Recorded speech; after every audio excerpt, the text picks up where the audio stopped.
Mi hija y mi yerno estaban peleando en el banco para decidir quién controlaría mi fortuna de $8 millones. Yo estaba ahí, sentada en la sala de espera, fingiendo leer una revista mientras escuchaba cada palabra venenosa que salía de sus bocas. Carlos gritaba que él tenía más experiencia con las finanzas, que Martina era demasiado emocional para manejar tanto dinero. Martina le respondía que era mi hija, que tenía más derecho que él. Hablaban de mí como si ya estuviera muerta. Antonio Flores, el gerente del banco, trataba de calmarlos desde detrás de su escritorio de madera oscura. Su voz sonaba incómoda, profesional pero nerviosa. Les explicaba que necesitaban mi firma, mi consentimiento, que yo era la titular de la cuenta. Carlos lo interrumpió con una carcajada amarga. Dijo que yo ya no estaba en condiciones de tomar decisiones importantes, que apenas recordaba dónde había puesto las llaves del coche. El aire acondicionado del banco zumbaba sobre nuestras cabezas, pero yo sentía calor. Un calor que me subía desde el estómago hasta la garganta. Mis manos temblaban ligeramente mientras pasaba las páginas de esa revista que no estaba leyendo.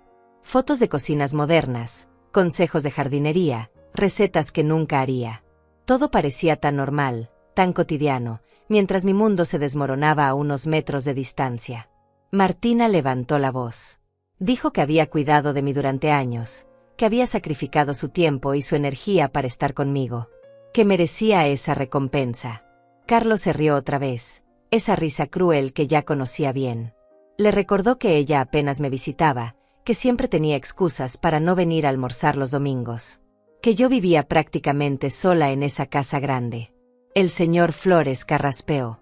Les dijo que había otras opciones, que podían establecer un fideicomiso, que había maneras legales de proteger el patrimonio familiar. Pero ninguno de los dos lo escuchaba realmente. Solo querían el control total, inmediato. Querían las llaves del reino que yo había construido ladrillo a ladrillo, dólar a dólar, durante 50 años de trabajo. Mi corazón latía tan fuerte que pensé que todos en el banco podrían oírlo.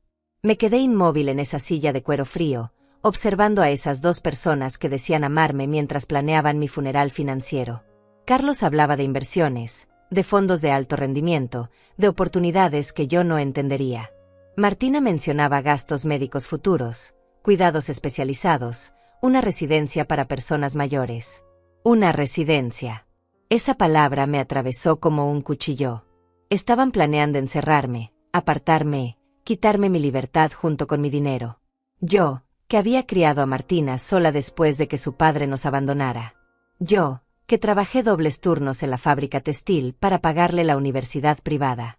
Yo, que vendí mi primer coche para comprarle su vestido de novia.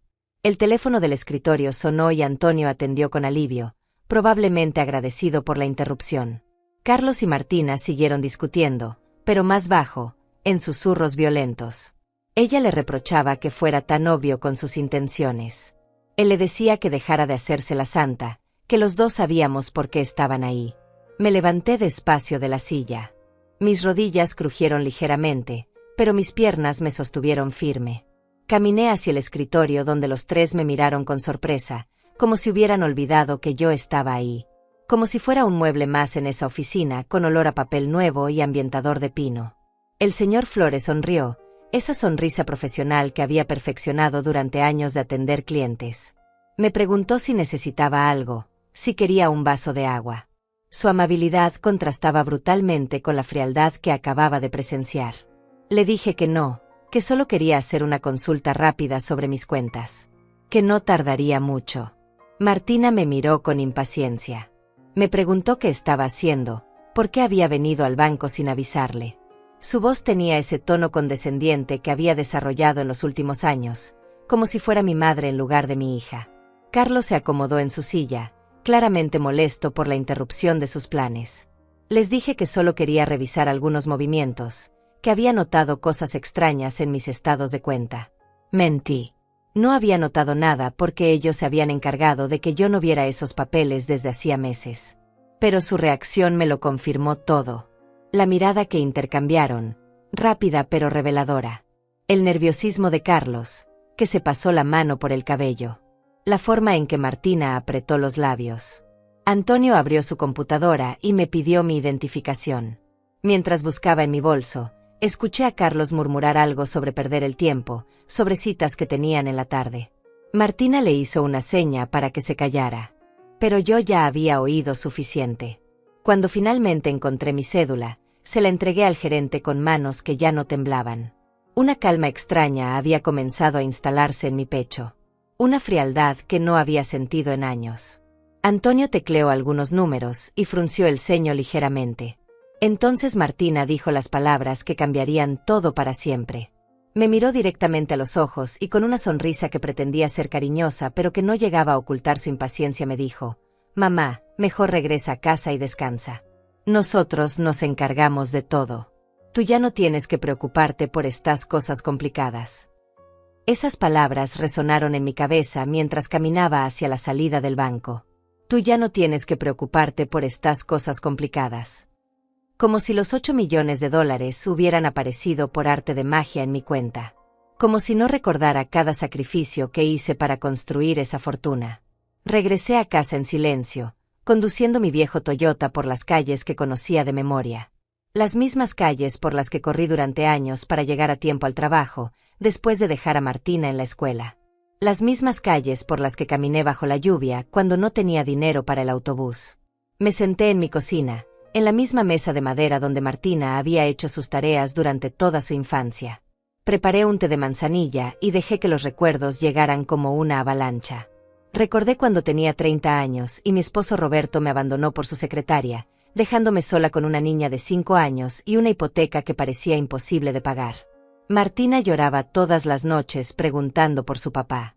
Yo le mentía, le decía que había viajado por trabajo, que regresaría pronto. Mientras tanto, trabajaba dobles turnos en la fábrica textil durante la semana y limpiaba oficinas los fines de semana. Mis manos se agrietaron por los químicos de limpieza, mis pies se hincharon por estar tantas horas de pie, pero nunca dejé que Martina se diera cuenta de nuestras dificultades. Cuando ella cumplió 15 años, quiso una fiesta grande como sus amigas. Yo no tenía dinero para eso, pero vendí el único anillo de valor que me quedaba, una reliquia de mi abuela. La fiesta fue perfecta. Martina brilló esa noche como una princesa, rodeada de sus amigos, feliz. Eso era lo único que importaba. Los años de universidad fueron los más duros. Martina quería estudiar administración de empresas en una universidad privada y costosa. Yo trabajé 3 empleos para pagarle la matrícula, los libros, la residencia estudiantil. Comía frijoles y arroz todos los días para ahorrar cada centavo posible. Cuando ella me visitaba, cocinaba pollo y fingía que yo ya había comido. Recordé el día de su graduación. Yo estaba en la primera fila, con mi mejor vestido, el único que tenía para ocasiones especiales. Había ahorrado durante meses para comprárselo. Cuando dijeron su nombre y ella subió al escenario, mis ojos se llenaron de lágrimas. Todo había valido la pena. Mi niña había logrado lo que yo nunca pude. Después llegó Carlos. Un hombre guapo, educado, con buenas maneras.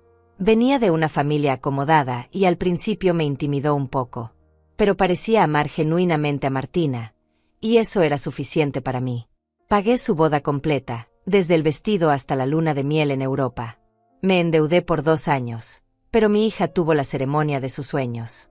El negocio familiar comenzó cuando Martina tenía 28 años. Carlos había perdido su trabajo en una empresa constructora y yo decidí ayudarlos. Puse mi casa como garantía para conseguir un préstamo de $50,000. Con ese dinero abrimos una pequeña importadora de textiles. Yo conocía el negocio, tenía contactos, sabía cómo manejar los proveedores. Durante los primeros años trabajamos juntos. Yo manejaba las compras y las relaciones con los clientes, Martina se encargaba de la contabilidad, Carlos de las ventas. La empresa creció rápidamente. En 5 años habíamos multiplicado la inversión inicial por 10. En 10 años, éramos millonarios. Pero algo cambió cuando el dinero comenzó a fluir abundantemente. Martina y Carlos empezaron a tratarme diferente. Ya no era la socia fundadora, era la empleada mayor que estorbaba en las reuniones importantes. Gradualmente me fueron apartando de las decisiones clave. Me decían que merecía descansar, que había trabajado suficiente toda mi vida. Acepté retirarme a los 65 años. Pensé que finalmente podría disfrutar tiempo con mi hija y mis nietos. Pero las visitas se volvieron escasas. Los domingos familiares se redujeron a llamadas telefónicas de 5 minutos. Los cumpleaños se convirtieron en tarjetas enviadas por correo. Cuando Carlos se hizo cargo completamente del negocio, las ganancias se dispararon. Abrieron sucursales en 3 ciudades más, diversificaron los productos, establecieron contratos internacionales. Mi inversión inicial de $50,000 se había convertido en 8 millones. Todo estaba a mi nombre porque yo había sido la que firmó los papeles originales, la que puso la garantía. Al principio me emocioné con el éxito. Pensé que podríamos viajar juntos, que tendríamos más tiempo para estar en familia. Compré una casa más grande, pensando que Martina y los nietos vendrían más seguido. Pero la casa grande solo se llenó de silencio. Los primeros síntomas de que algo andaba mal comenzaron hace 2 años. Martina empezó a preguntar sobre mis documentos, sobre dónde guardaba los papeles importantes. Decía que era por precaución, por si me pasaba algo. Carlos sugirió que sería bueno hacer un testamento más detallado, organizar mejor mis finanzas. Gradualmente comenzaron a llegar menos estados de cuenta bancarios a mi casa. Cuando preguntaba, Martina me decía que ahora todo se manejaba digitalmente, que era más seguro. Me ofreció ayuda para revisar mis cuentas en línea, pero siempre había una excusa para posponerlo. Una reunión importante, un viaje de negocios, problemas con los niños. Hace 6 meses noté que Carlos hablaba por teléfono en voz baja cuando yo llegaba a visitarlos. Se callaba abruptamente y cambiaba de tema con una sonrisa forzada. Martina había desarrollado la costumbre de contestar las llamadas en otra habitación. Cuando preguntaba quién había llamado, siempre era alguien sin importancia. La semana pasada, mientras esperaba a Martina en su oficina, escuché parte de una conversación telefónica. Hablaba con alguien sobre acelerar el proceso y aprovechar que todavía está lúcida para que firme. No entendí completamente el contexto, pero algo en su tono me alertó. Anoche no pude dormir. Me levanté varias veces a caminar por la casa, esa casa grande y vacía que compré pensando en reuniones familiares que nunca llegaron. Me detuve frente al espejo del baño y me vi realmente por primera vez en meses. Una mujer de 70 años, con arrugas que contaban historias de trabajo y preocupación, pero con ojos que todavía brillaban con inteligencia. Esta mañana, cuando Martina me llamó para invitarme al banco, su voz sonaba diferente. Demasiado alegre, demasiado casual. Me dijo que era solo para actualizar algunos datos, que Carlos estaría ahí también para ayudar con los trámites. Que no me preocupara por nada.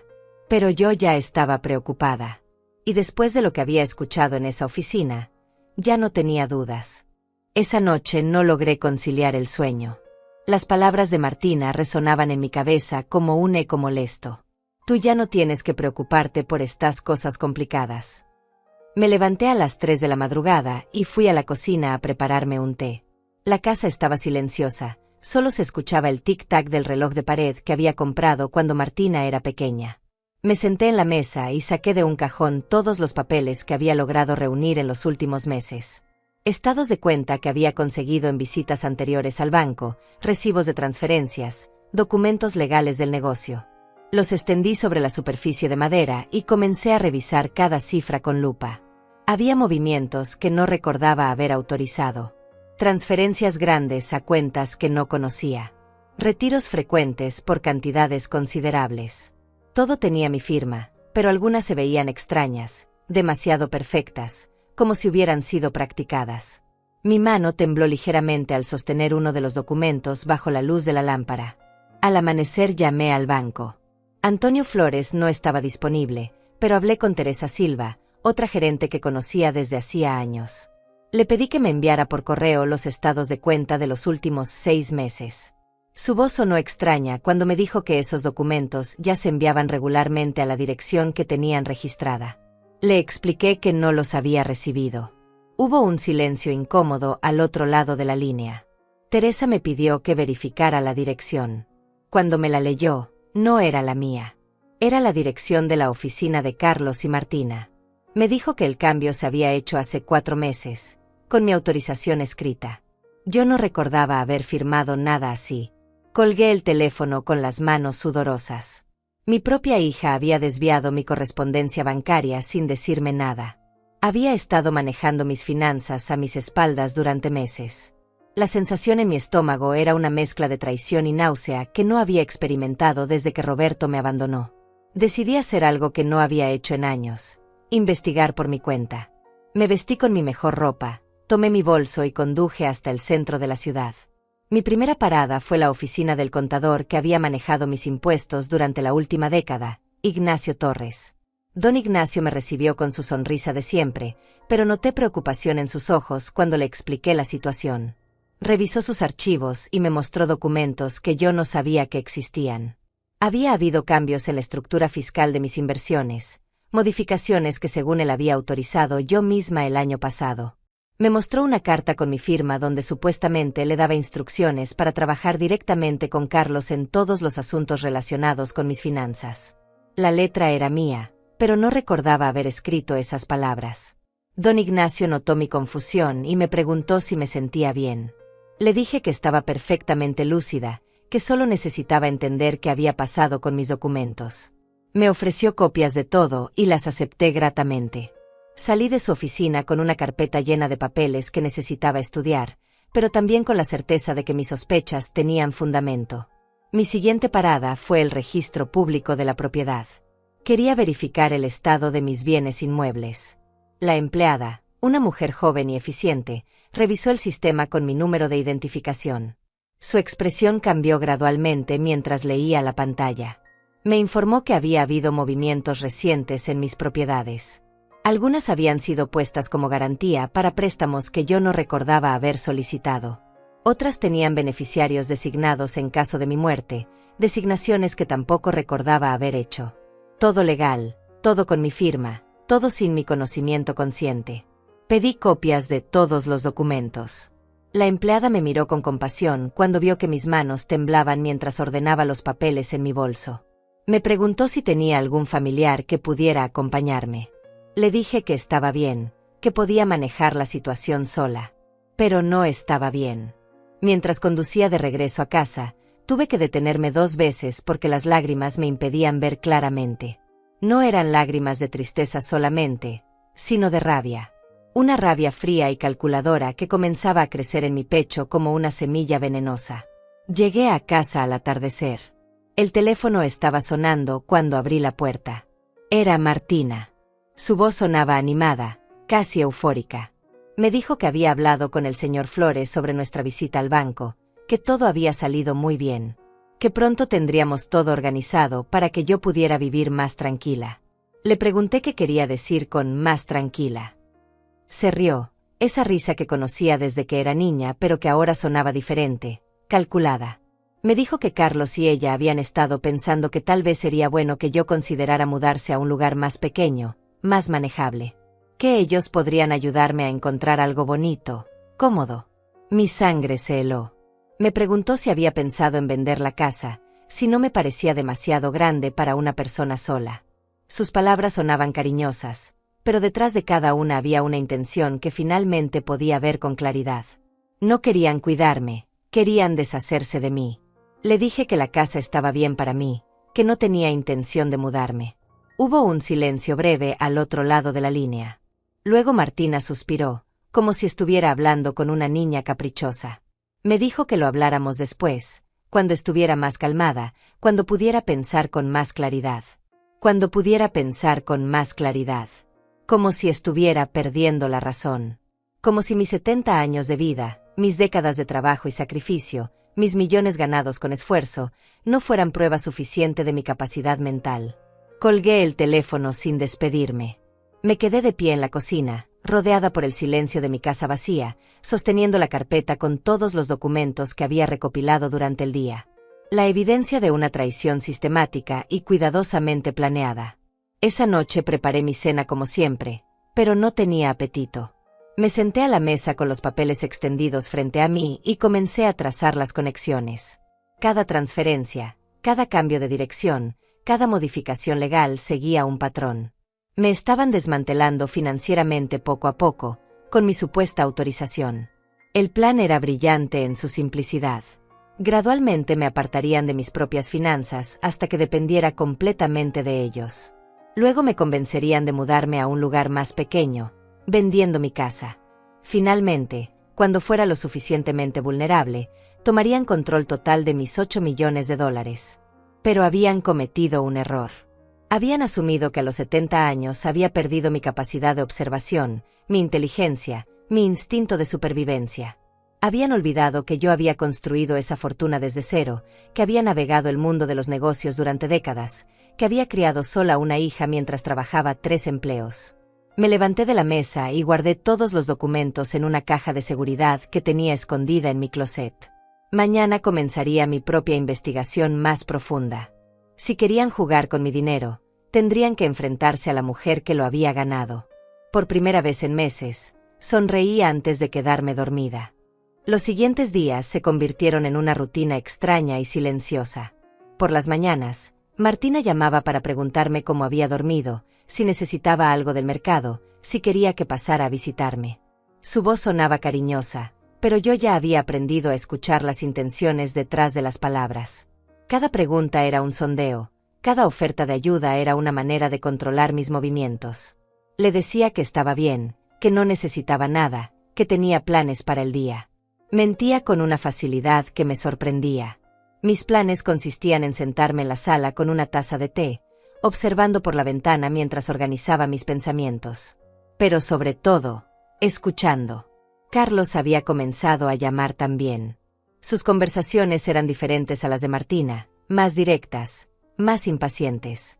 Me preguntaba sobre documentos específicos, sobre dónde guardaba ciertos papeles.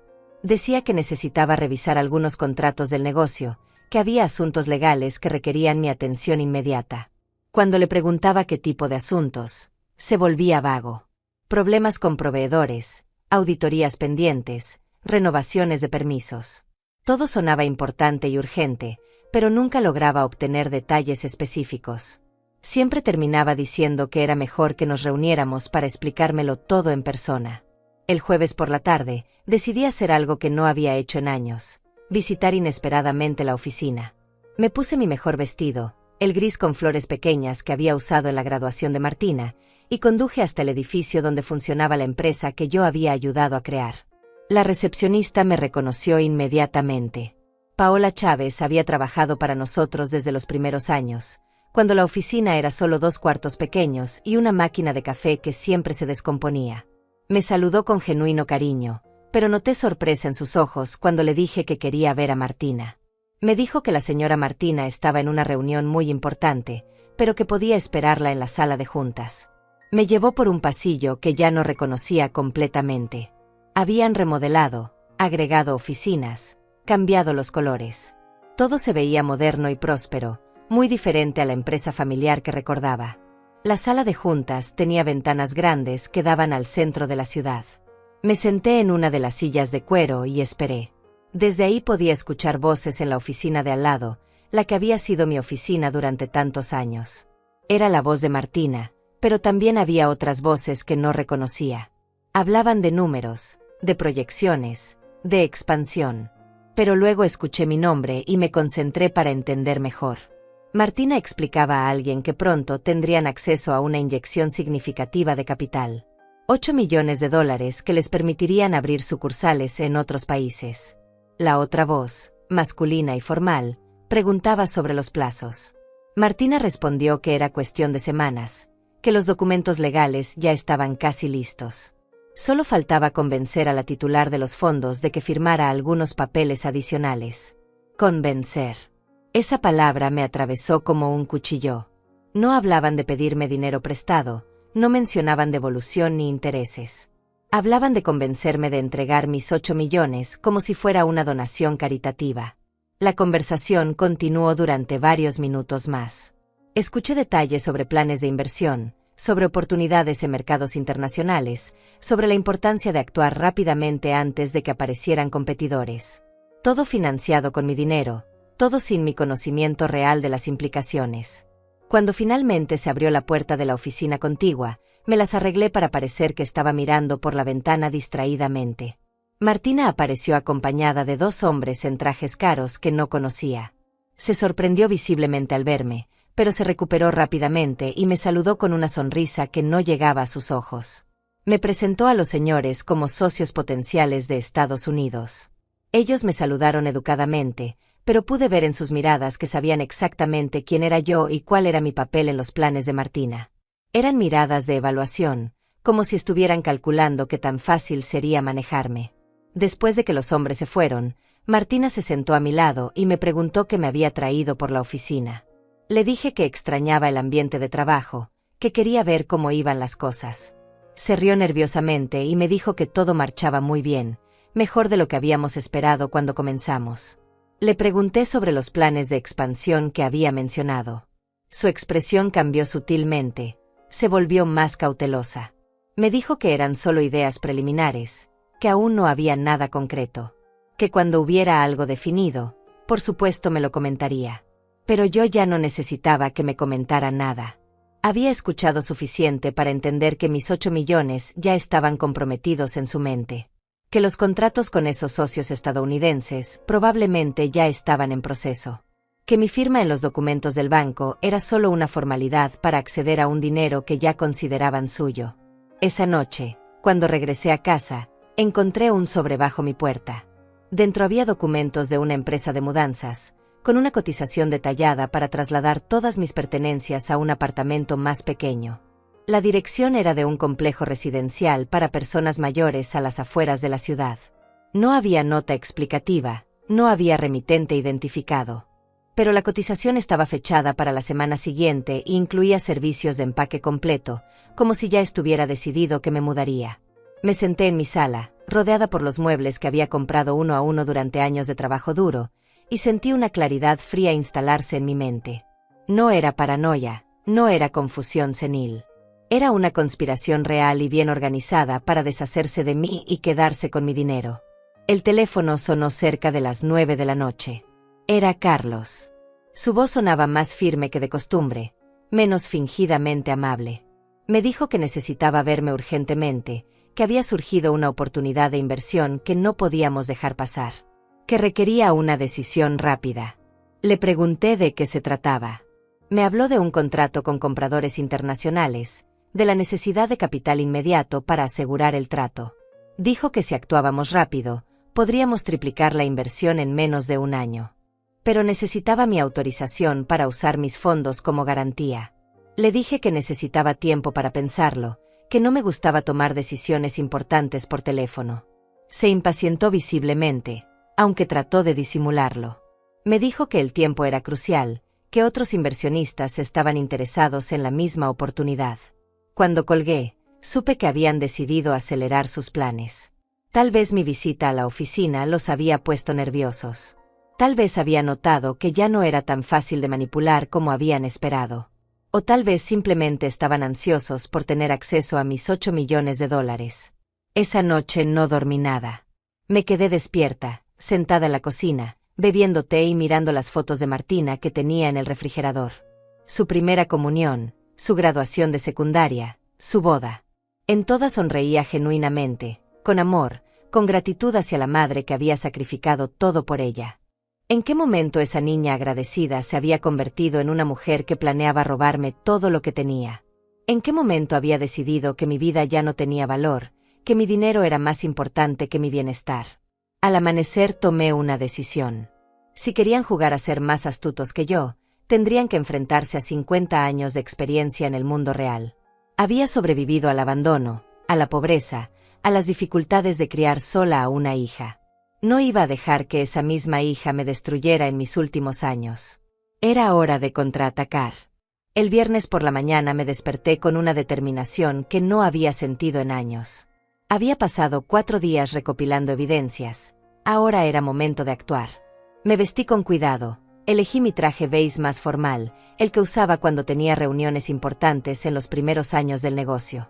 Me peiné hacia atrás y me puse los aretes de perlas que habían sido de mi madre. Mi primera parada fue el despacho de abogados Flores y Asociados. Había trabajado con el licenciado Romario Flores durante la creación de la empresa, y sabía que era un hombre discreto y profesional. Su secretaria me recordaba y me hizo pasar inmediatamente a su oficina.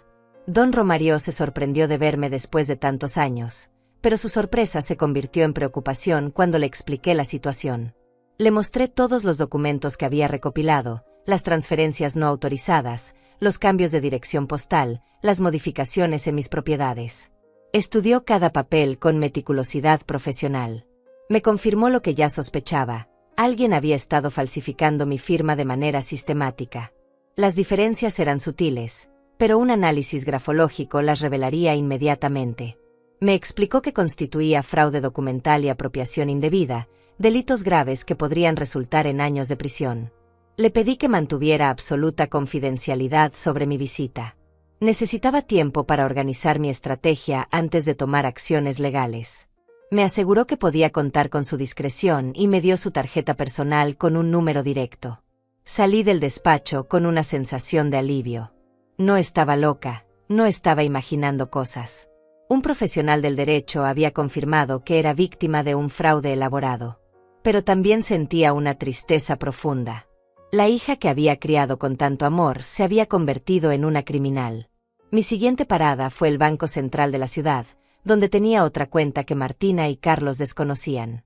Era una cuenta vieja, de los primeros años del negocio, que había mantenido activa como fondo de emergencia. Solo tenía $20,000, pero sería suficiente para lo que necesitaba hacer.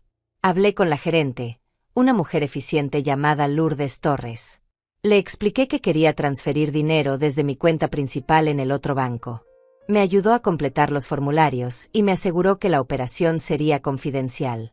Las transferencias se procesarían al día siguiente. Después conduje hasta el notario público más prestigioso de la ciudad.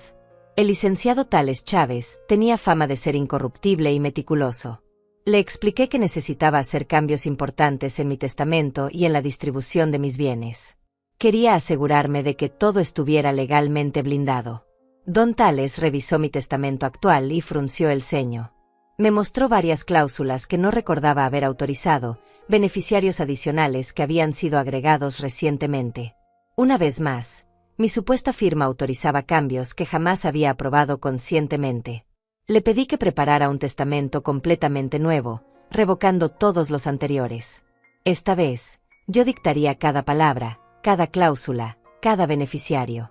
También quería establecer un fideicomiso que protegiera mis bienes de cualquier manipulación futura. Me dijo que los documentos estarían listos en una semana. Cuando regresé a casa, encontré 3 mensajes en mi contestadora. 2 de Martina y 1 de Carlos. Todos sonaban cada vez más urgentes, más insistentes. Martina decía que necesitaba hablar conmigo sobre asuntos familiares importantes. Carlos mencionaba la oportunidad de inversión que se nos estaba escapando. No devolví ninguna llamada.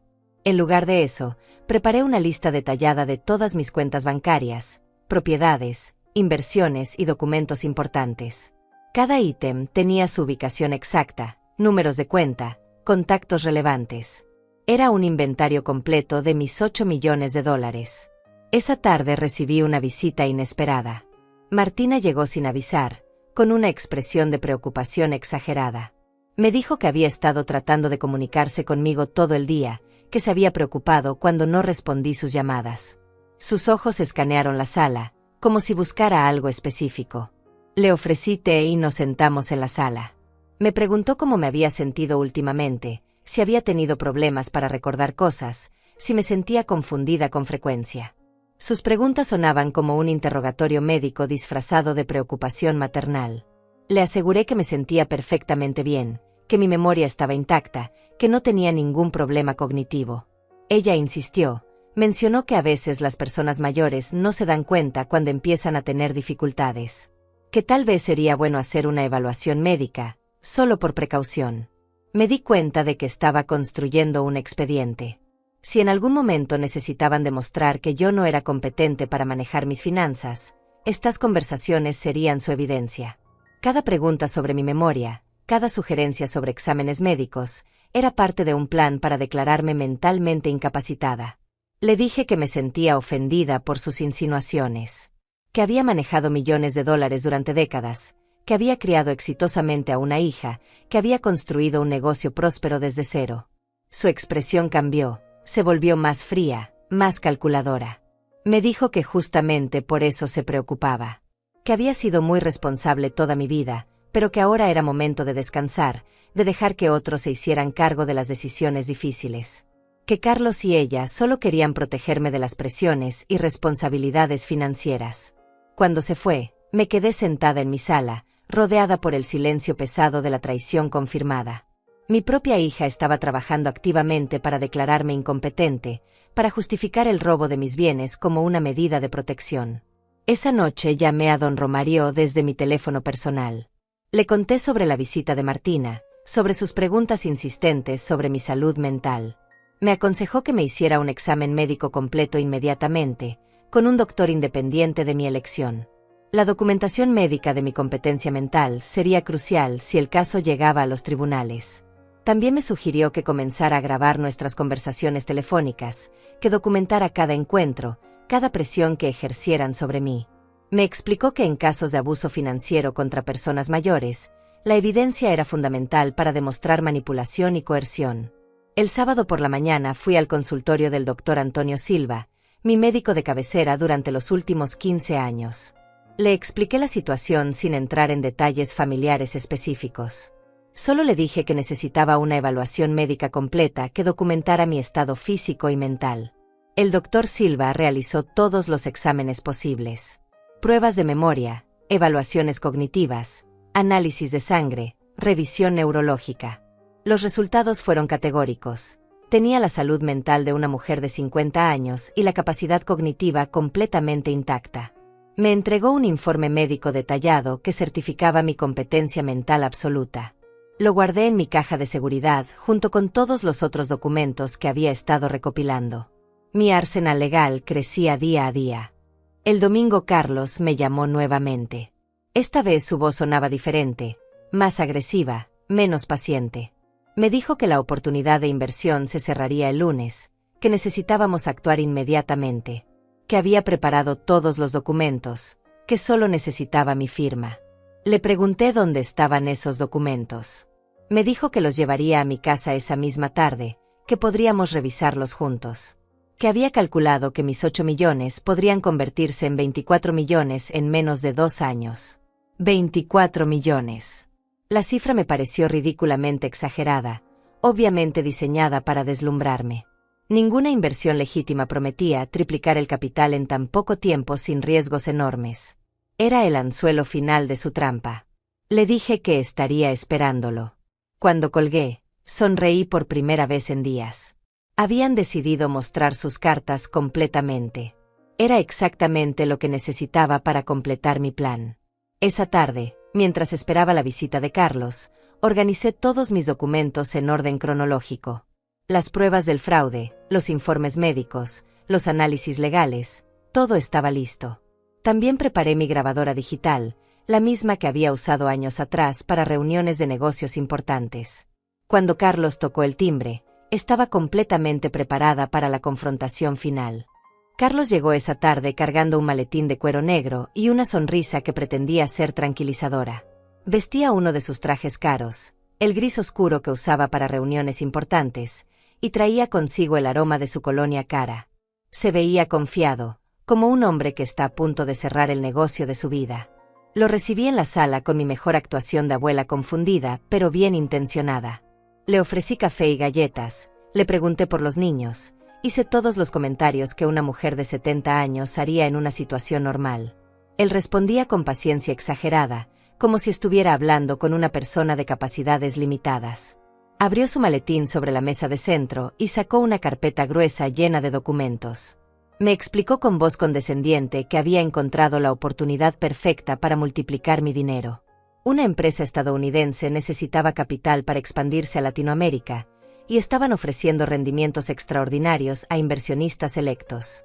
Me mostró gráficas coloridas, proyecciones financieras que parecían demasiado buenas para ser verdad, testimonios de otros inversionistas que supuestamente habían triplicado su dinero.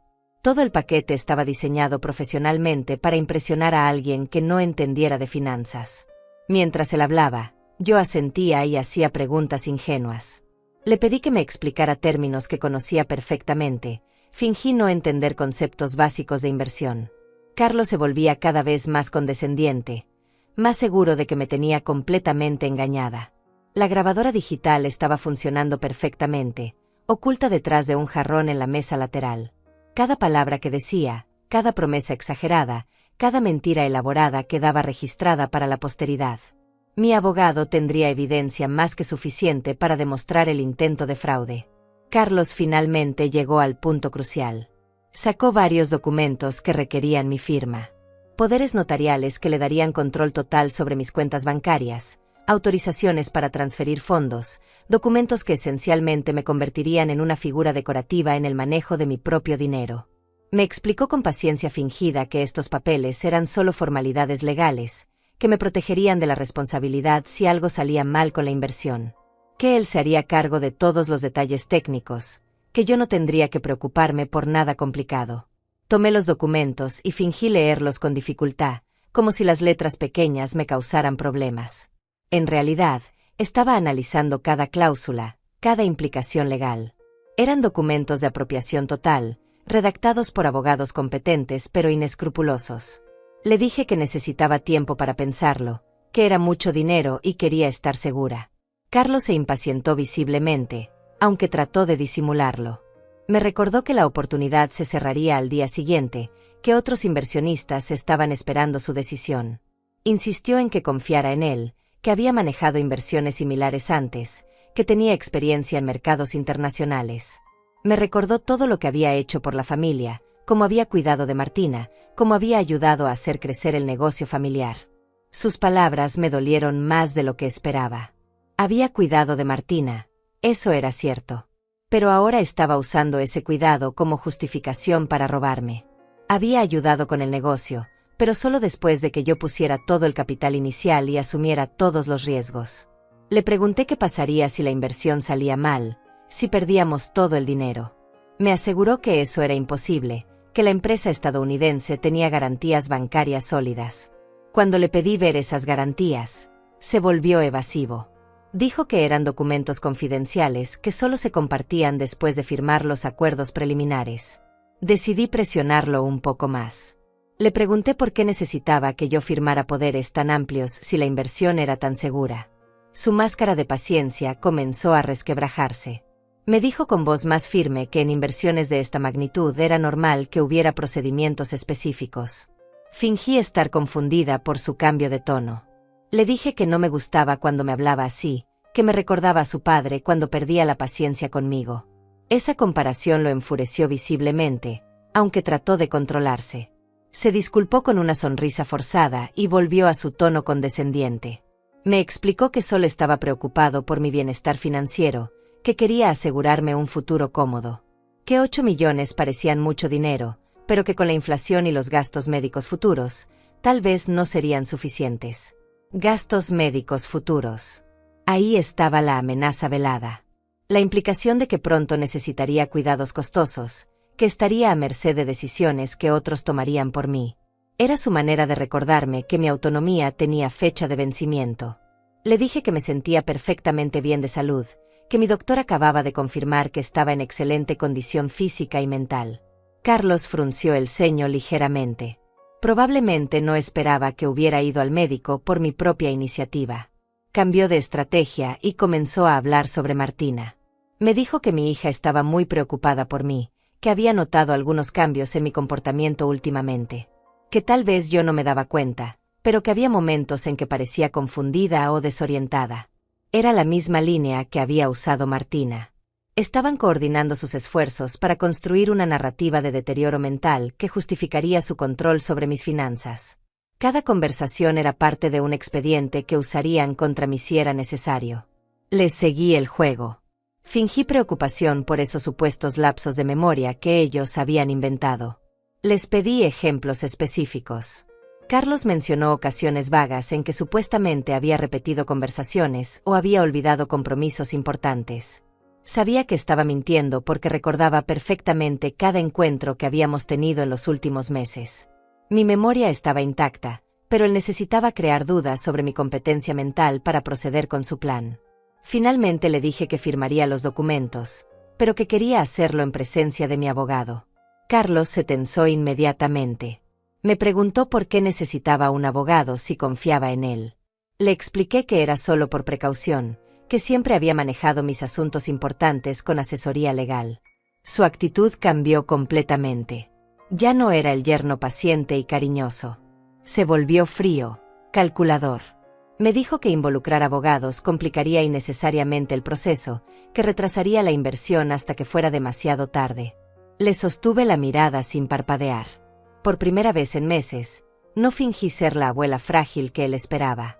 Le dije con voz firme que mis 8 millones de dólares habían sido ganados con trabajo duro y decisiones inteligentes, que no los arriesgaría sin la debida asesoría profesional. Carlos guardó los documentos en su maletín con movimientos bruscos. Su máscara había caído completamente. Me dijo que estaba cometiendo un error, que esta oportunidad no se repetiría. Que Martina y él solo querían ayudarme, pero que si yo prefería ser desconfiada y obstinada, tendría que asumir las consecuencias. Las consecuencias. Otra amenaza apenas disimulada. Me quedé sentada en silencio mientras él se dirigía hacia la puerta. Antes de salir, se volvió y me dijo que hablaría con Martina sobre mi actitud. Que tal vez era hora de considerar seriamente otras opciones para mi cuidado. Cuando se fue, apagué la grabadora digital. Tenía más de 1 hora de conversación registrada, evidencia clara de intento de fraude y manipulación financiera. Carlos había revelado completamente sus intenciones, había mostrado su verdadera personalidad, había hecho amenazas implícitas. Esa noche, mientras revisaba mis notas y organizaba las grabaciones, sonó el teléfono. Era Martina, y su voz sonaba furiosa. Me gritó que como me atrevía a desconfiar de Carlos, que después de todo lo que habían hecho por mí, yo los trataba como criminales. Le dije con calma que solo quería proteger mis intereses, que cualquier inversión de esa magnitud requería asesoría profesional. Ella me cortó bruscamente. Me dijo que había hablado con un abogado especializado en casos de personas mayores, que habían opciones legales para proteger mi patrimonio aunque yo no quisiera cooperar. Colgó sin despedirse. Me quedé con el teléfono en la mano, escuchando el tono demarcado mientras procesaba lo que acababa de oír. Habían consultado con un abogado sobre cómo quitarme el control de mis propios bienes. Estaban preparando una batalla legal para declararme incompetente. Pero habían subestimado a su oponente. Mientras ellos planeaban robarme, yo había estado construyendo mi defensa. Tenía evidencia, tenía asesoría legal, tenía documentación médica. Más importante aún, tenía la ventaja de la sorpresa. Era hora de mostrarles que la mujer que había construido una fortuna de 8 millones de dólares no se rendía sin pelear. El lunes por la mañana me desperté antes del amanecer con una claridad mental que no había experimentado en meses. Era el día de mi contraataque, el momento de revelar mis cartas después de una semana de silenciosa preparación. Me vestí con mi mejor traje, el mismo que había usado para firmar los contratos más importantes de mi vida empresarial. Mi primera parada fue el banco donde Martina y Carlos creían tener control sobre mis finanzas. Llegué temprano, antes de que abrieran oficialmente, y esperé en mi coche observando el edificio. A las 9 en punto exactas, caminé hacia la entrada con una carpeta llena de documentos bajo el brazo. Antonio Flores me recibió con la misma sonrisa profesional de siempre, pero noté nerviosismo en sus ojos cuando le dije que necesitaba hacer cambios importantes en mis cuentas. Le expliqué que había descubierto irregularidades en mis estados financieros, movimientos no autorizados que constituían fraude bancario. Le mostré el análisis grafológico que había obtenido de mis supuestas firmas. El perito había confirmado categóricamente que al menos 15 firmas en documentos bancarios recientes habían sido falsificadas. Antonio estudió el informe con expresión cada vez más preocupada. Le entregué una carta formal revocando todos los poderes que habían sido otorgados a terceras personas sobre mis cuentas. También presenté una orden de mi abogado requiriendo la congelación inmediata de cualquier transferencia pendiente y la cancelación de todas las autorizaciones de acceso que no hubieran sido firmadas por mí en presencia de un notario. Antonio me informó que había 3 transferencias programadas para esa misma semana por un total de 2 millones de dólares. Transferencias que yo jamás había autorizado, destinadas a cuentas empresariales controladas por Carlos. Le ordené cancelarlas inmediatamente y cambiar todas las claves de acceso a mis cuentas. Mientras procesaba mi solicitud, Antonio me preguntó discretamente si quería presentar cargos criminales contra las personas responsables del fraude. Le dije que mi abogado se encargaría de esos procedimientos, pero que primero necesitaba asegurar mis activos. Salí del banco con la satisfacción de haber cerrado herméticamente el acceso a mi dinero. Martina y Carlos descubrirían muy pronto que sus planes de apropiación habían sido frustrados. Pero mi trabajo apenas comenzaba. Mi siguiente destino fue la notaría donde había preparado mi Nuevo Testamento. Don Tales me recibió con los documentos finalizados, un testamento completamente nuevo que revocaba todas las versiones anteriores y eliminaba a Martina como beneficiaria principal de mis bienes. En su lugar, había establecido un fideicomiso que donaría la mayoría de mi fortuna a fundaciones educativas para mujeres de escasos recursos. Martina recibiría solo una cantidad simbólica, suficiente para demostrar que no la había olvidado, pero insuficiente para financiar el estilo de vida lujoso que había planificado con mi dinero. Firmé cada página del Nuevo Testamento en presencia de 3 testigos independientes. Don Tales me aseguró que el documento era legalmente blindado contra cualquier impugnación. También me entregó copias certificadas que deposité inmediatamente en cajas de seguridad en 3 bancos diferentes. A mediodía regresé a casa para esperar. Sabía que no tardarían en descubrir que sus planes habían sido saboteados. El teléfono comenzó a sonar a las 2 de la tarde. Era Carlos, y su voz sonaba desesperada cuando me preguntó qué había pasado con las transferencias bancarias que habían sido canceladas. Le dije con voz tranquila que había descubierto las irregularidades en mis cuentas y había tomado medidas para proteger mis activos. Que había consultado con expertos legales y que todas las transacciones no autorizadas habían sido bloqueadas. Carlos perdió completamente la compostura. Me gritó que estaba arruinando oportunidades millonarias, que había comprometido dinero con inversionistas internacionales basándose en las garantías de mis fondos. Que tendría que explicar a personas muy importantes por qué los acuerdos habían sido cancelados. Le respondí que él tendría que explicar a esas mismas personas por qué había prometido dinero que no le pertenecía, usando documentos falsificados para respaldar sus compromisos. Su silencio al otro lado de la línea fue revelador. Martina llegó a mi casa media hora después, acompañada por Carlos. Ambos se veían furiosos y desesperados. Martina me acusó de haber perdido la razón, de estar destruyendo el futuro financiero de toda la familia. Carlos amenazó con presentar documentos médicos que demostraban mi incapacidad mental para manejar grandes sumas de dinero. Les dije que adelante, que presentaran esos documentos falsos. Que yo tenía evaluaciones médicas recientes de 3 especialistas diferentes, confirmando mi perfecta salud mental. Que también tenía grabaciones de nuestras conversaciones donde admitían haber falsificado mi firma y planeado apropiarse de mis bienes. La expresión de Carlos cambió de furia a pánico cuando mencioné las grabaciones. Martina me preguntó con voz temblorosa qué grabaciones, cuándo las había hecho. Le expliqué que había estado documentando todas nuestras interacciones desde que descubrí el fraude. Saqué la grabadora digital y reproduje fragmentos de mi conversación con Carlos del domingo anterior. Su propia voz llenó la sala, prometiendo rendimientos imposibles, presionándome para firmar poderes amplios, haciendo comentarios condescendientes sobre mi capacidad mental. Carlos se puso pálido mientras escuchaba sus propias palabras. Martina lo miraba con una expresión que mezclaba horror y traición, como si finalmente entendiera la magnitud de lo que habían intentado hacer. Les informé que había entregado copias de todas las evidencias a mi abogado, que había presentado denuncias formales por fraude documental y apropiación indebida, que tenía documentación completa de cada movimiento financiero irregular, cada firma falsificada, cada amenaza velada. Martina comenzó a llorar, pero sus lágrimas me parecieron calculadas, otro intento de manipulación emocional.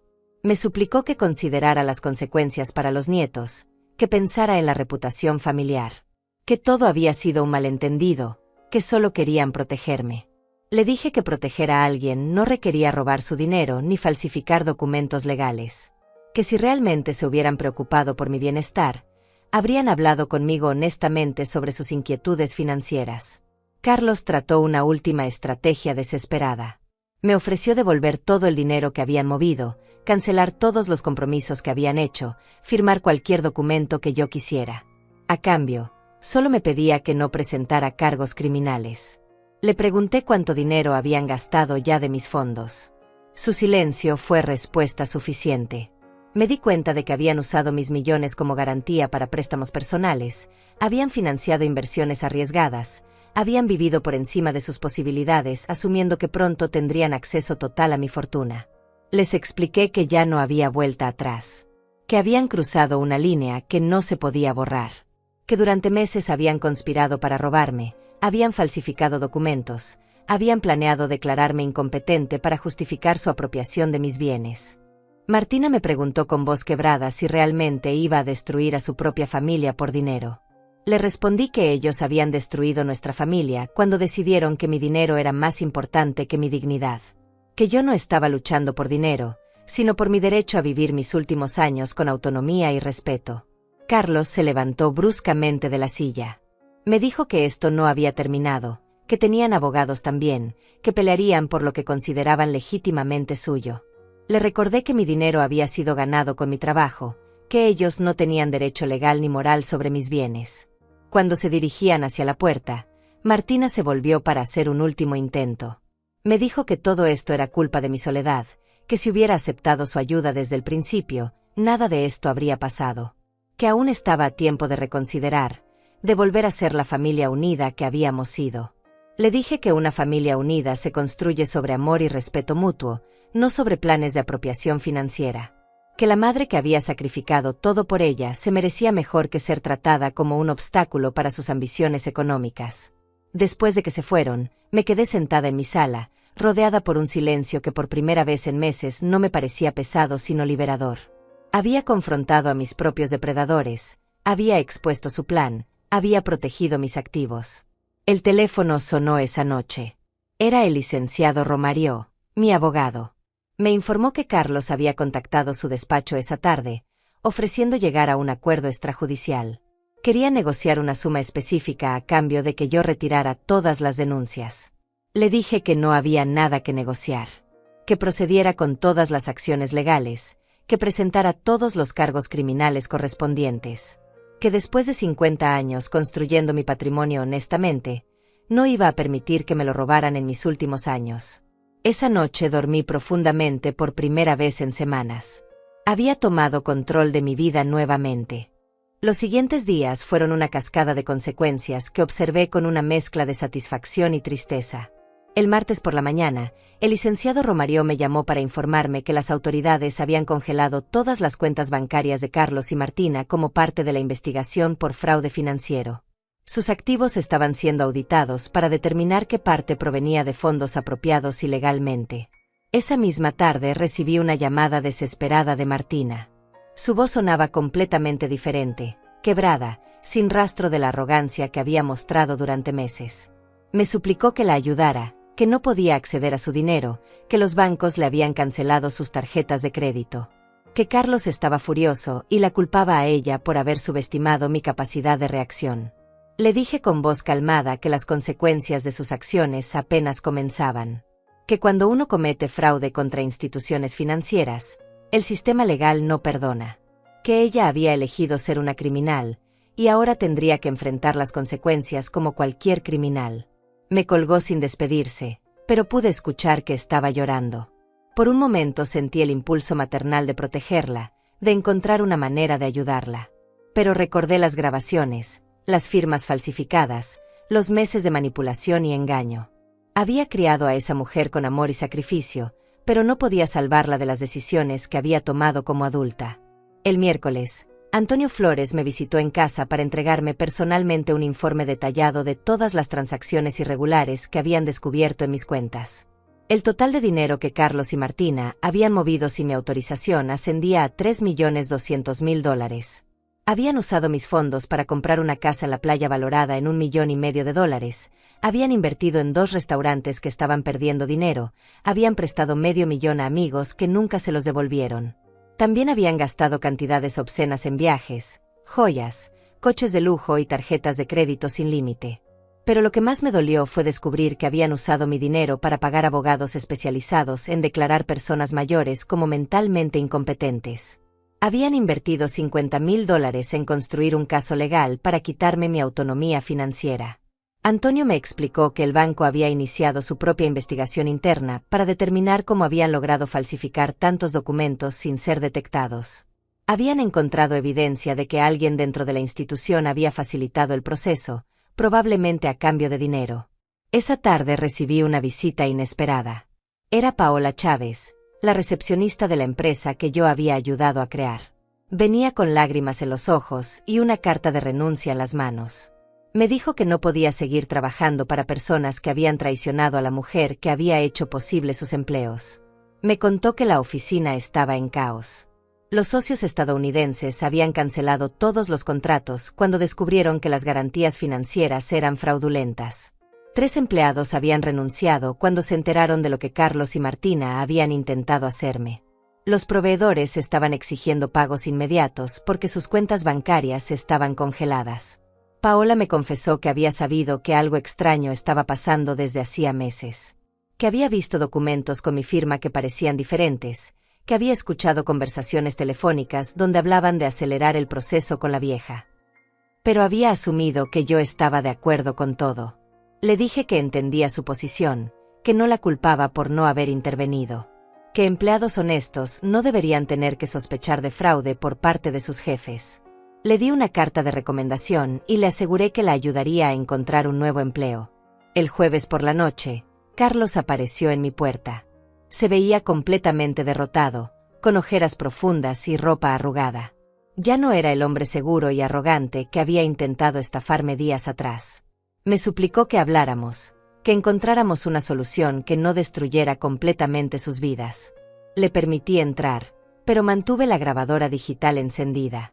Esta vez no fingí ser la abuela confundida.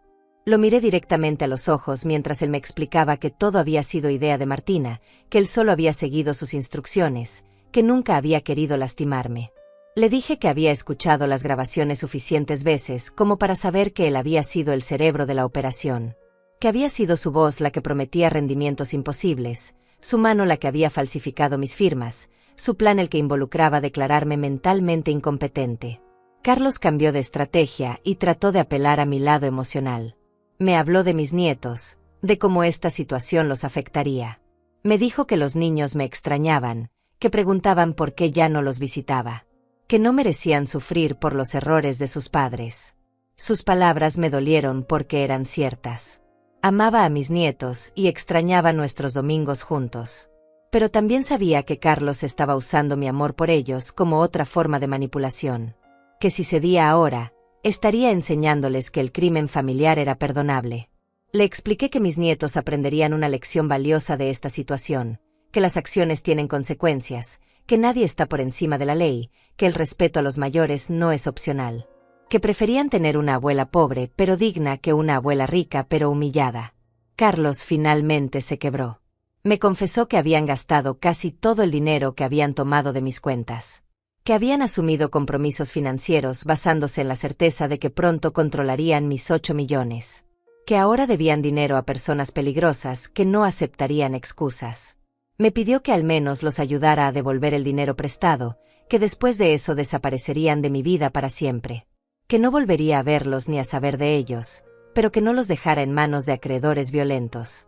Le dije que él había puesto a mi hija en esa situación cuando decidió usar mi dinero para financiar sus fantasías empresariales. Que yo no era responsable de rescatarlos de las consecuencias de sus decisiones criminales. Cuando se fue esa noche, lo hizo arrastrando los pies como un hombre derrotado. No sentí lástima por él, pero sí una profunda tristeza por mi hija. Había permitido que su esposo la convirtiera en cómplice de un crimen contra su propia madre. El viernes recibí una llamada del licenciado Romario con noticias que me sorprendieron. Martina había aceptado declararse culpable de todos los cargos a cambio de una sentencia reducida. Había firmado un acuerdo con la fiscalía admitiendo su participación en el fraude y comprometiéndose a colaborar con la investigación contra Carlos. Me explicó que Carlos enfrentaría cargos más severos porque había sido identificado como el líder de la conspiración, que probablemente pasaría varios años en prisión, mientras que Martina podría salir con libertad condicional después de cumplir una condena menor. Esa noche, mientras cenaba sola en mi cocina, reflexioné sobre los eventos de la última semana. Había protegido mi patrimonio, había expuesto a los criminales, había demostrado que una mujer de 70 años no era una víctima fácil. Pero también había perdido a mi familia. El precio de la justicia había sido la soledad. Pero era una soledad digna, una soledad elegida, una soledad que me permitía dormir en paz sabiendo que nadie podría volver a robarme ni manipularme. Por primera vez en meses, no extrañé las visitas dominicales llenas de tensión y falsedad.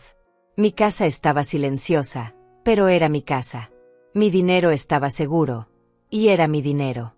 Mi vida me pertenecía nuevamente. La batalla había terminado, y yo había ganado. Pero la victoria sabía a lágrimas que ya no podía derramar. 6 meses después, mi vida había encontrado un ritmo nuevo y tranquilo que no conocía desde hacía años. Me mudé a una casa más pequeña en las afueras de la ciudad, no porque me hubieran obligado, sino porque elegí hacerlo. Era una casa con jardín, donde podía cultivar las hierbas para mis tés y tener el espacio que realmente necesitaba. La casa grande había sido vendida por mi propia decisión. Ya no quería vivir en un espacio lleno de recuerdos de una familia que había demostrado ser una ilusión. El dinero de la venta se sumó a mi patrimonio, que ahora estaba protegido por fideicomisos inquebrantables y administrado por profesionales de mi confianza. Cada mañana me levantaba temprano y preparaba mi desayuno en la cocina pequeña pero luminosa. Había recuperado mis rutinas simples: leer el periódico con mi café, regar las plantas del jardín, caminar por el barrio donde los vecinos me saludaban con respeto genuino.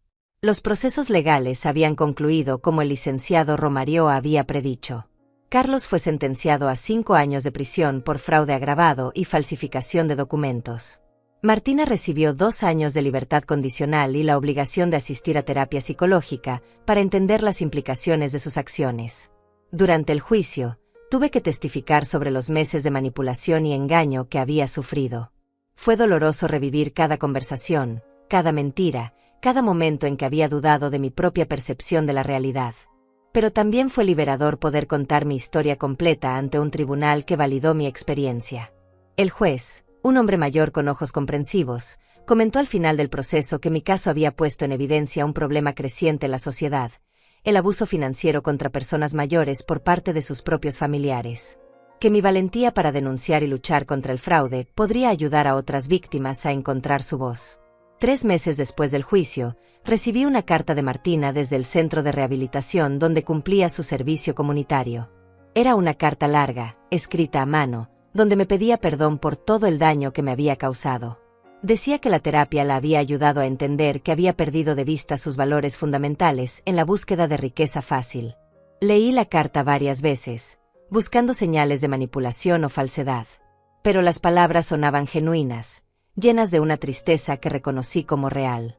Martina escribía sobre su infancia, sobre todos los sacrificios que yo había hecho por ella, sobre cómo había permitido que la ambición la convirtiera en alguien que no reconocía. Me pedía una oportunidad de demostrar que podía cambiar, que podía volver a ser la hija que me merecía.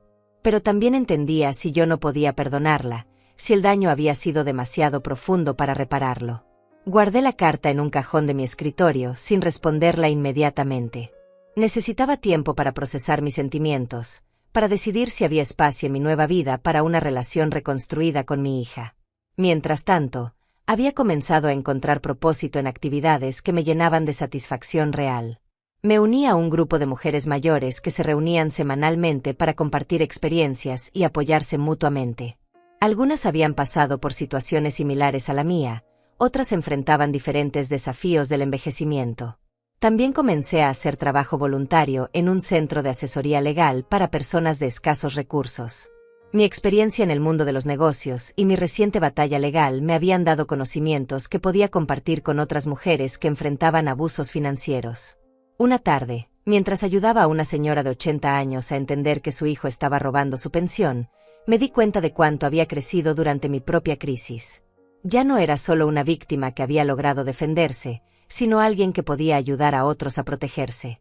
El trabajo en el centro me presentó a Teresa Flores, una abogada joven especializada en derechos de personas mayores. Se convirtió en mi amiga y eventualmente en la administradora legal de mi fideicomiso caritativo. Juntas diseñamos un programa para educar a mujeres mayores sobre protección financiera. Decidí donar $2 millones para crear una fundación que ofreciera asesoría legal gratuita a víctimas de abuso financiero familiar. La fundación llevaría el nombre de mi madre, quien había muerto sin poder disfrutar la prosperidad que yo había logrado construir. Los fines de semana me dedicaba a mi jardín. Planté tomates, hierbas aromáticas, flores de diferentes colores. Trabajar con la tierra me daba una sensación de paz que no había experimentado en décadas. Cada planta que crecía era una pequeña victoria, una prueba de que la vida podía florecer incluso después de las tormentas más severas. Un sábado por la tarde, mientras regaba mis rosas, vi un coche conocido detenerse frente a mi casa. Era Martina, pero venía sola. Se veía diferente, más delgada, con menos maquillaje, vestida con ropa simple. Se quedó parada junto a la puerta del jardín, como si no se atreviera a entrar sin permiso. Dejé la manguera y caminé hacia ella lentamente. Sus ojos estaban rojos. Había estado llorando. Me preguntó si podía hablar conmigo, solo unos minutos. Le dije que podía pasar, pero que mantuviera cierta distancia emocional. Se sentó en una silla del jardín y me habló durante una hora. Me contó sobre su proceso de rehabilitación, sobre cómo había tenido que enfrentar la realidad de lo que había hecho. Que había perdido la custodia temporal de sus hijos, que Carlos había pedido el divorcio desde la cárcel, que había tenido que mudarse a un apartamento pequeño y conseguir un trabajo como empleada administrativa. Me dijo que entendía si nunca podía perdonarla completamente, pero que quería que supiera que había aprendido de sus errores. Que todos los días pensaba en el daño que me había causado, en los años de amor y sacrificio que había traicionado por dinero. Le pregunté qué esperaba de mí, qué quería lograr con esa visita. Me respondió que solo quería que supiera que se arrepentía genuinamente, que había recuperado su capacidad de sentir vergüenza por sus acciones. Que no esperaba dinero, ni perdón inmediato, ni una reconciliación fácil. Le dije que apreciaba su honestidad, pero que necesitaba más tiempo para procesar todo lo que había pasado. Que tal vez en el futuro podríamos reconstruir algún tipo de relación, pero que sería diferente a todo lo que habíamos tenido antes. Martina asintió y se levantó para irse. Antes de llegar a la puerta del jardín, se volvió y me dijo algo que me sorprendió. Gracias por no permitir que me saliera con la mía. Necesitaba aprender esta lección, aunque haya sido de la manera más dolorosa. Después de que se fue, me quedé sentada en mi jardín hasta que oscureció. Pensé en la niña de 5 años que lloraba por su padre ausente, en la estudiante universitaria que brillaba en su graduación, en la mujer ambiciosa que había perdido el rumbo moral, en la criminal arrepentida que acababa de visitarme. Todas eran la misma persona, mi hija, pero también eran versiones diferentes de alguien que había elegido su propio camino. Yo había hecho lo correcto al detener su crimen, pero también entendía que el perdón era un proceso que tomaría tiempo. Esa noche, antes de acostarme, escribí en mi diario una reflexión que me había estado rondando durante meses. Aprendí que amar a alguien no significa permitir que te lastimen. Que protegerse a uno mismo no es egoísmo, sino supervivencia. Que a los 70 años aún tenía la fuerza para luchar por mi dignidad. Cerré el diario y miré por la ventana hacia mi jardín donde las plantas crecían en silencio bajo la luz de la luna. Había perdido una familia, pero había recuperado mi autonomía. Había ganado respeto por mí misma y había encontrado una nueva manera de contribuir al mundo. Por primera vez en décadas, no me sentía definida por mi papel como madre o abuela. Era simplemente Olga Ortega, una mujer de 70 años que había construido una fortuna, había sobrevivido a una traición familiar, y había elegido usar su experiencia para ayudar a otros. Mi historia no había terminado con la victoria legal. Había comenzado una nueva con la libertad de vivir mis últimos años en mis propios términos, sin miedo, sin manipulación, sin excusas. Cerré la puerta de mi casa pequeña pero propia, preparé mi té de manzanilla como todas las noches, y sonreí pensando en todo lo que aún me quedaba por vivir. Esta era mi verdadera herencia, la dignidad reconquistada.